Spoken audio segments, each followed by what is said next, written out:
Now this is the super view. Let me put my camera here so I can see if I need to readjust this. But this is the GoPro super view. I think it needs tilted down just a little bit. Let's put it down a little bit. Maybe like this. This is a super view with the GoPro Hero Black. I mean, this ain't the helmet visor view, but this is just a head strap GoPro.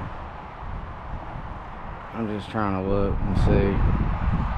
Let's see, it's adjusted just a little bit more.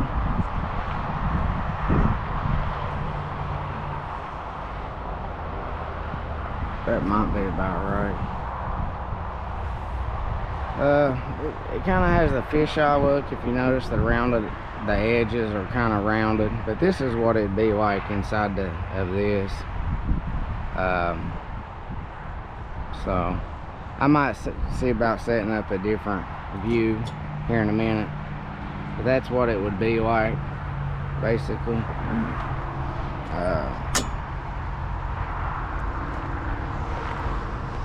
Let's go over here and set in this 500. I mean, I know it's a used one, but it's a Honda, and as long as it ain't got no corrosion up in the inside of the frame, which is where you don't want road salt and stuff, this might be an okay buy, you know what I mean? If a person bought it. I haven't ever rode one, and I definitely haven't rode one in West Virginia, so I don't know. I'd probably get some side mirrors. Probably get some side mirrors. This mirror seems a little big. I might replace that one, but I don't know. Just depends. Windshield's okay. It's not probably preferred because in West Virginia riding, up here maybe it'd be okay. In West Virginia riding, you would want to fold this out so you get airflow. This one does not appear to be that type.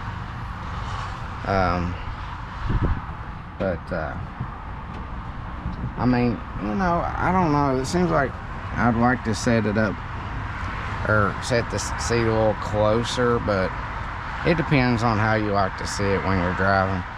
I think I'd like to be a little closer, but that's okay.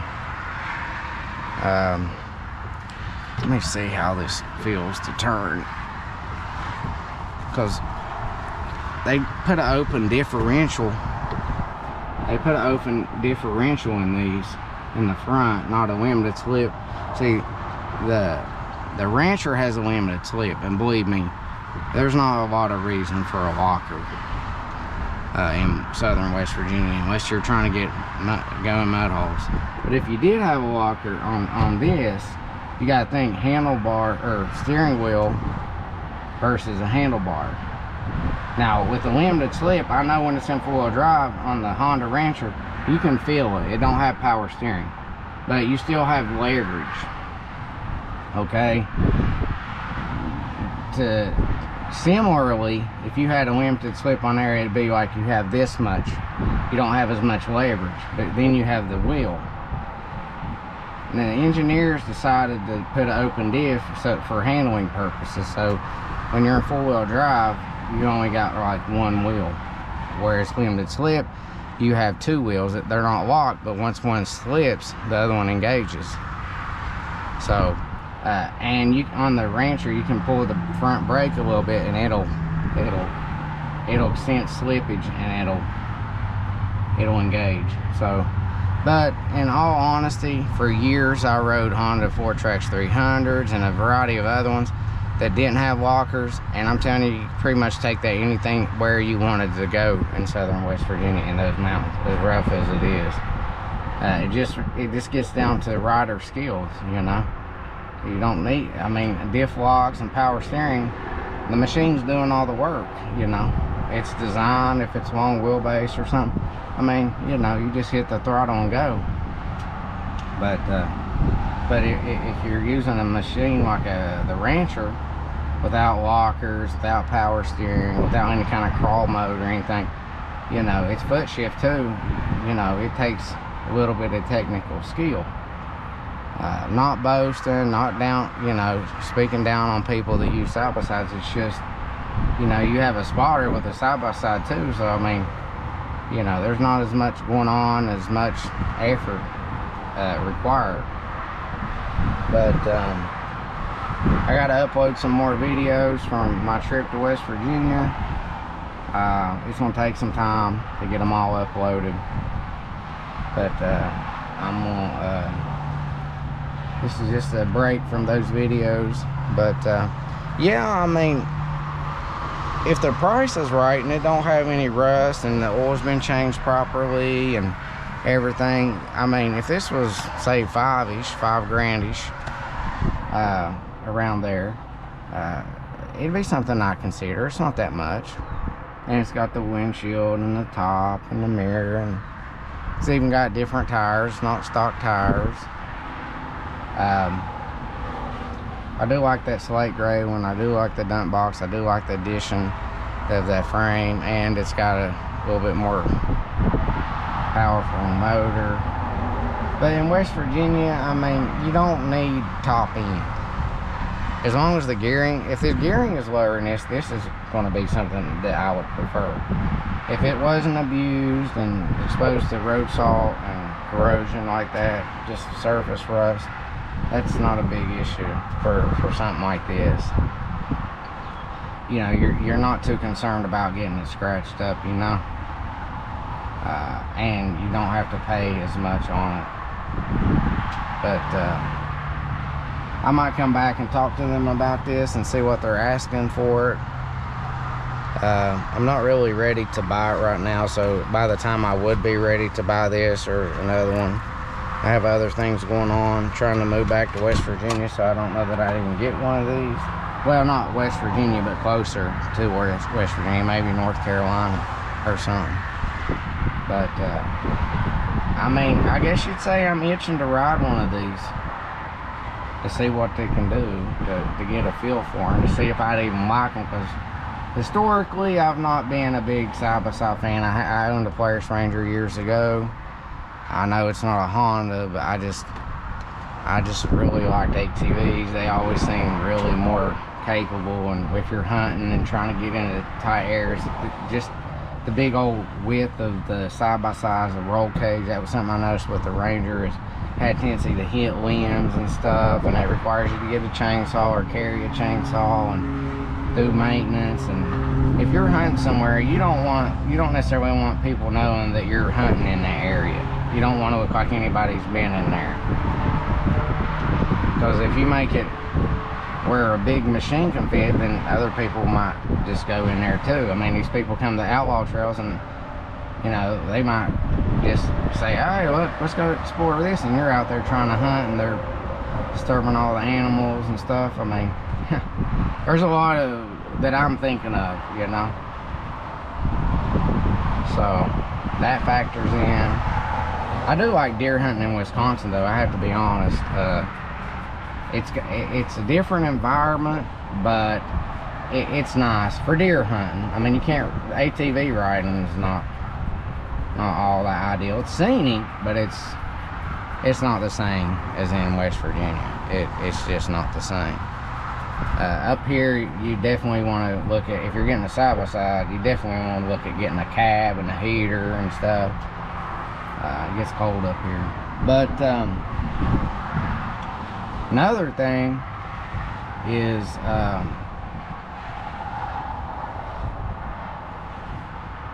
when you're out hunting, and I like to look for animals and stuff like that, you know, when you're in a side-by-side, you can't stand up, you know. You would have to, let me see if I can.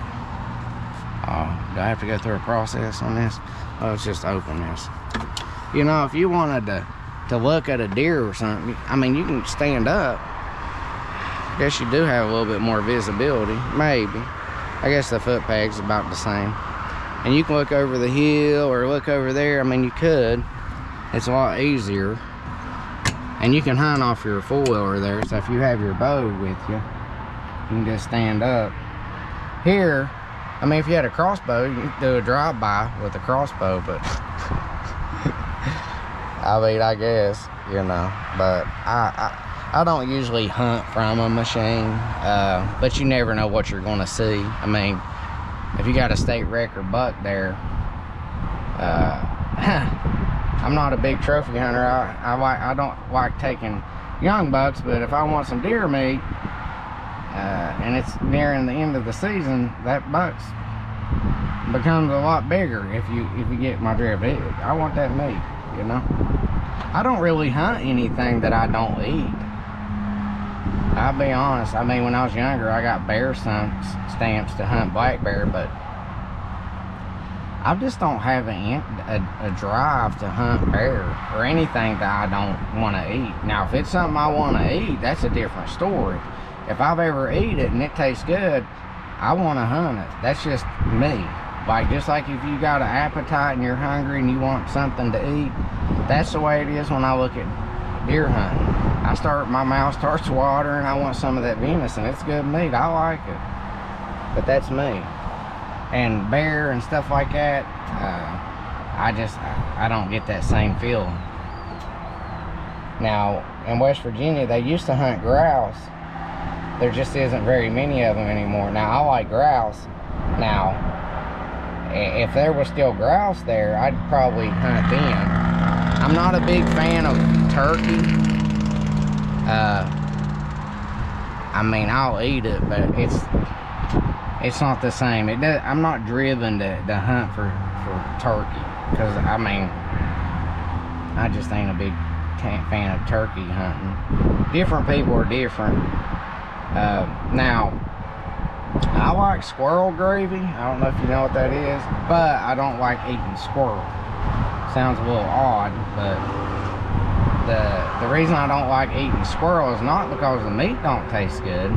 It's just all the little bones. I just don't like that. But anyway, I know I'm rambling on, but yeah, what I wanted to do is check this out. These Pioneers 520s and 500 here. I don't really want to come and buy something like this and it hinder me moving back to West Virginia. Or I keep saying moving back, moving close by there. See, like for example, in Winston-Salem, North Carolina, it's only a 3-hour drive. That's nothing for me.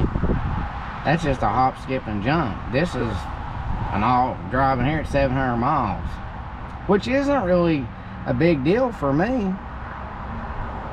I have to be honest. I mean, some people, I used to be a truck driver, you know. I used to drive semis. I was trying to see if I could see it.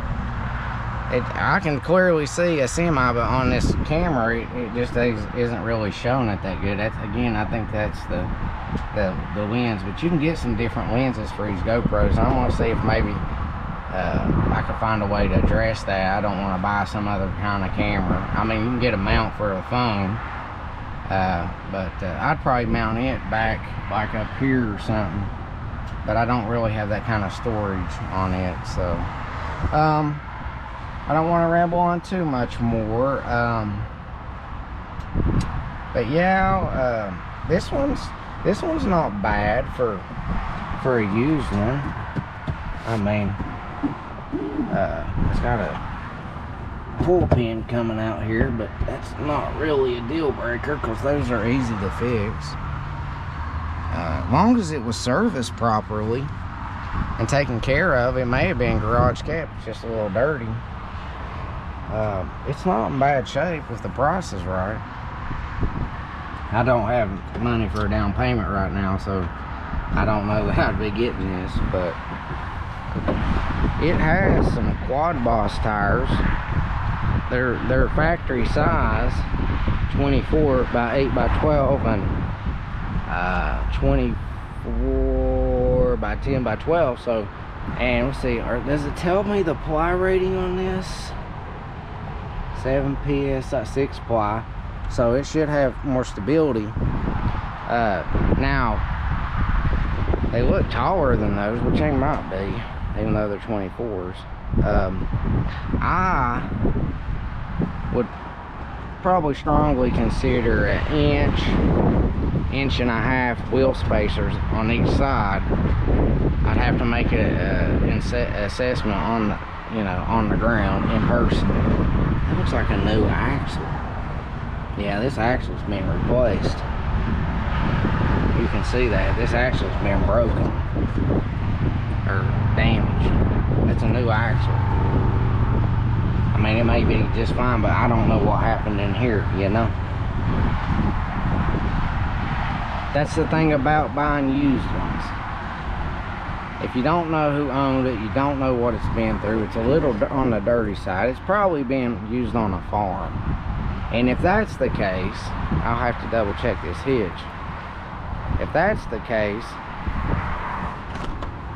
I can't determine that clearly. It doesn't seem like it was. Maybe the haul something. This surface rust on here ain't real bad, but I need to see if there's any documentation on it if I were to buy it. This is also an advice if somebody's buying a used one too. There doesn't appear to be any real damage to it, just regular usage. Something happened with the axle. Again, I don't know what happened in that front end up there. Does have some surface rust here. I don't know if I don't like the way it feels in there. It may have got some corrosion in there. And that's the frame. And if you know anything about road salt and stuff, it rusts from the inside out. I don't know if this is normal. You're welcome to comment if you know. Even in areas where road salt's not an issue, does it rust inside there that way? You know, because if it was on anywhere near road salt, that might be why. But I mean, it's not real dramatic, but you need to coat that and wash that really good in areas like that. Up here it's not bad, obviously. So this, you know, so that shows me that, and it's not as bad here. It's better up here than here, and then down here. So it suggests that, I mean, it's surface rust, but it's not real flaky, but I don't like that. Now down south it might not be an issue. I told you before, this air box here is it's different. Let's see if I can get my hand in there. Doesn't seem to be too bad just back there, but it is the frame. It's not real bad though. I don't know if that's just typical rust. I can't really see far in there. I don't know if you can see it on camera. Again, I got the GoPro.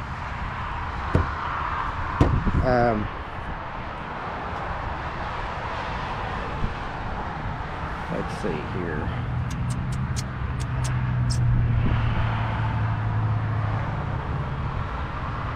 There's the steering.